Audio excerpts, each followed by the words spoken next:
Monjaro kullanmaya başlamıştım. 5. hafta bitti. Tecrübelerimi anlatıyorum. Ama başlamadan önce iki konuya değinmem lazım. Birincisi, bu bir tavsiye videosu değildir. İkincisi de ben doktor değilim. Bu ilaç çok etkili ve yan etkileri olan bir ilaç. Ne yazık ki reçeteyle satılmıyor. Böyle bir açık var diye lütfen gidip kendiniz alıp kullanmayın. Bir endokrinoloji doktoruna gidin, muayene olun ve doktor gözetiminde kullanın. Bakın, eskiden antibiyotikler eczaneden reçetesiz alınıyordu. Maalesef halkımızda bilinçsiz olduğu için kullanıyorlardı. Ama bunun zararlı olduğu bilindiği için en sonunda devlet bunu yasakladı ve eczaneden reçetesiz antibiyotik alınmıyor. Arkadaşlar, siz bir antibiyotiği bile eczaneden reçetesiz alamıyorken Manjaro gibi vücuda çok fazla etki eden ve yan etkileri olan bir ilacı eczaneden alıp kendi kendinize kullanmak gibi bir hata yapamazsınız.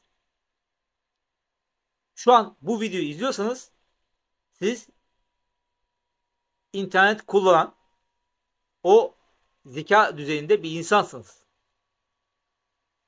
Bu kadar bilginiz var demek ki.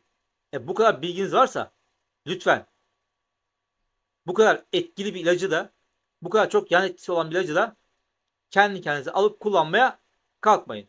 Kendinize bu kötülüğü etmeyin.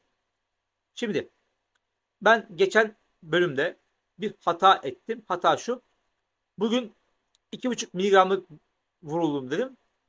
Hayır, ben o gün 5 miligramlık vurulmuşum. Yanlışlıkla söyledim. Benim kızım paramedik. Enjeksiyonları o yapıyor bana. O takip ediyor. Ben, bakın, bu 5 gram kutusu. Bu da bugün oldu. Bugün de oldu. Kaç ayı? 6. oldum. Ben şu ana kadar 4 tane 2,5 oldum. Sonra ne diyoruz? Doktor kontrolü olmadan yapmıyoruz. Çok önemli. Ben de doktora sordum. Doktor da bana dedi ki 5'e geç, bakalım, gerekirse arttırmayız, öyle devam edersin dedi. 5'e geçtim. Bugün de ikinci oldum. 5'in ikisi, yani 6. enjeksiyon oldum. 5 hafta bitti. Ben kilomu söylemiştim ama yaşımı söylemiştim. İlgilenenler olur diye. Ben 50 yaşındayım. 100 kilo başladım. Bugün 5. hafta bitti ve ben 9 kilo verdim. İnternete bakıyorum. Birkaç video denk geldim. İşte şu kadar günde şu kadar kilo diyor. Bende o kadar olmadı.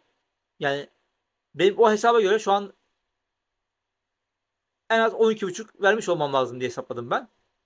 Hani haftada 2,5 olarak hesapladım ben, ama ben 9 kilo verdim yani. Olay bu. Ve yemiyorum da. Mesela size şunu söyleyebilirim. Ee, En son yaşadığımı anlatayım. Dün ben geldim. Yürüyüş yapıyorum. Erken iniyorum metrobüsten. 6 kilometre yürüyorum eve gelmek için.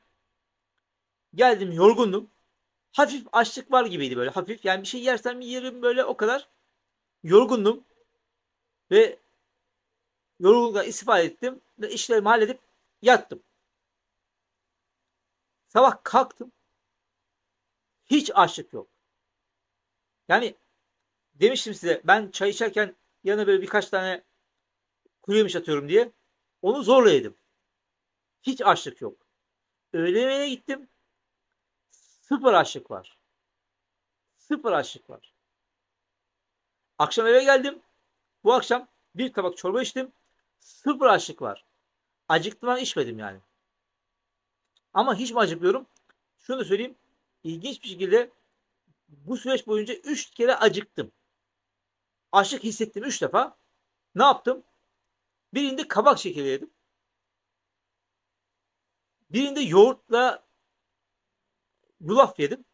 Birinde ne yaptım hatırlamıyorum. Tamam mı? Yani böyle. 3 defa ama çok hafif hissettim açlığı. Ama açıkça söyleyeyim, mesela bu 5'ten sonra açlık hiç hissetmiyorum ben. Sıfır hissediyorum ben. Sıfır. Yani yemeden durabilirim. Bu da olmaz. Çünkü şu hata yapmamak lazım. E, Vücudu dirençsiz bırakırsak, protein almazsak bu sefer kastan gider.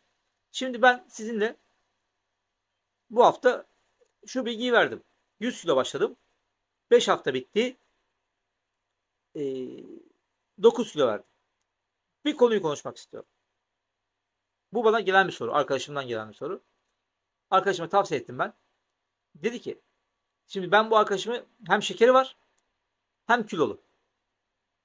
Ben bunu kiloluyum diye kullanmıyorum. Onu tekrar hatırlatayım. Bana bunu doktor diyabetim diye verdi.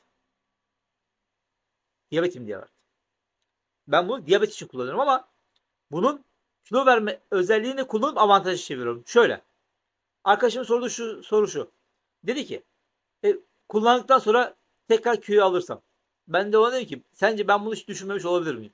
Ben bunu düşündüm arkadaşlar. Bakın, ben bunu bir avantaja çeviriyorum. Kilo diyabet yapıyor. Diyabet kilo yapıyor çoğunlukla. Kilo ne yapıyor? Tansiyon yapıyor, kalp yapıyor, onu yapıyor, bunu yapıyor. Yani bu kilodan kurtulmam lazım. Elimde bir şans geçti. Diyabetimi tedavi ederken şu anda kilodan da kurtulacağım inşallah. Daha bir şey kurtulmadık da. Daha 9 kilo verdik ve bir şey, bakışta hiçbir şey hissedilmiyor. Gördüğünüz gibi göbek aynen duruyor. Tamam mı? Benim amacım şu. Ben bir kere o eski kiloma düşeyim. Benim hedefim 70. Ben ona düşeyim. Şu an ben acıkmıyorum ya. Hayatımdan ekmeği çıkarttım. Zaten yoktu. Bir hafta sonra kahvaltı ediyordum. Ekmeği tamamen çıkarttım. Sonsuza kadar. Poğaça börek senede 5-10 defa yerdim. Sonsuza kadar çıkarttım. Tatlı ikram olunca yerdim. Sonsuza kadar çıkarttım. Makarna pilav yiyordum. Sonsuza kadar çıkarttım. Şimdi nasıl ki kas hafızası bir şey var. Yani siz arabayı kullandığınızda, bisikleti kullandığınızda elinizi kolunuzu nasıl yapacağınızı düşünmüyorsunuz. Yüzerken düşünmüyorsunuz. Kas hafızanız var. Bir tenisçi kas hafızası var. Aynı şekilde bizim muhakkak bir damak tadı hafızamız da var. Arkadaşlar, damak tadı hafızanızı silin birçok şeyi. Ya örnek veriyorum. Şimdi sen diyeceksin benim canım waffle çekiyor. Ya arkadaşım, senin canın waffle çekiyor. Şu an bizim Anadolu köyde yaşayan bir teyzenin canı waffle çekebilir mi? Çekemez. Niye? Tadını bilmiyor. Ama sen tadını biliyorsun. Çünkü onu damak tadına, o hafızaya almışsın. Kurtul bundan arkadaşım. Azıcık biraz nefsine sahip çık. Azıcık bir kendini kontrol et. Bu iğneyi kullanıyorsan mesela o sürede zaten bunu yemeyeceksin. Ondan sonra da başlama. Eğer iradene hakim olabiliyorsan ben yaparım bunu. Ben irademe hakimim. Ha, bugün waffle yerim. Dedim ki senede bir defa yiyeceğim. 6 ayda bir defa yiyeceğim. Bunu yaparım ben. Bunu yapabiliyorsan yap. Ama yapamıyorsan sil onu hafızadan. Arkadaşlar bakın. Bir şey söyleyeceğim. Moral bozucu olacak. Şimdi biz kilo olan insanlarız. Vücudumuzdaki problemlerden dolayı. O zaman şöyle düşün arkadaşım. Bu dünyada körler var, sağırlar var. Bir eklemi, bir kolu, bacağı çalışmayanlar var. Böyle özürlülük var değil mi? Tamam arkadaşım. Bu da bizim özrümüz ya. Kabul et bunu. Senin gözlerin görüyor, kulakların duyuyor, ağzın konuşuyor. Elin ayağın sağlam. Arkadaş hayır ya. Bu da bizim özrümüz. Hani adam diyor ya, ne yesem kilo alırım. Arkadaşım bu da senin özrün işte ya. Kolay kilo alırım. Ben kolay kilo alıyorum. Bu da benim özürüm. Tamam. Bakın geçenlerde benim ayağım kırıldı. Bir süre alçıda kaldı. Dedim ki Allah sabır versin engellilere. Yani koltuk deneliyle bir yerden bir yere gideceğim. Bir merdiven çıkacağım. Bir yürüyeceğim. Eziyet. Ben çok hızlı yürüyen bir insanım normal hayatta. Eziyet. Ama adam onunla yaşamaya alışmış. Kabullenmiş. Sen de kabullen. Kabullen arkadaşım. Çıkart hayatından tatlıyı. Çıkart hayatından un ve mamullerini. Çıkart hayatından pilavın her çeşidini. Kusura bakma. Sen bir özürlüsün, engellisin. Bunu böyle kabul et. Ben öyle kabul ettim kendimi. Öyle kabul ettim. Ya barışık ol kendine. Ben bunu yaptım. Önümüzdeki haftalarda farklı konular söyleyeceğim size. Farklı şeyler öğreniyorum. Bunlar hakkında sizi bilgilendireceğim. Bir tanesini söyleyeyim bu hafta. Araştırdım mesela. Tabii bakın, bunları araştırmadan ve bir doktora danışmadan yapmayın ama yani mesela ben araştırdım. Keten tohumu, beyaz kinoa, siyah kinoa, chia tohumu aldım. Şöyle bir kavanoza bunu böyle hepsini karıştırdım, koydum.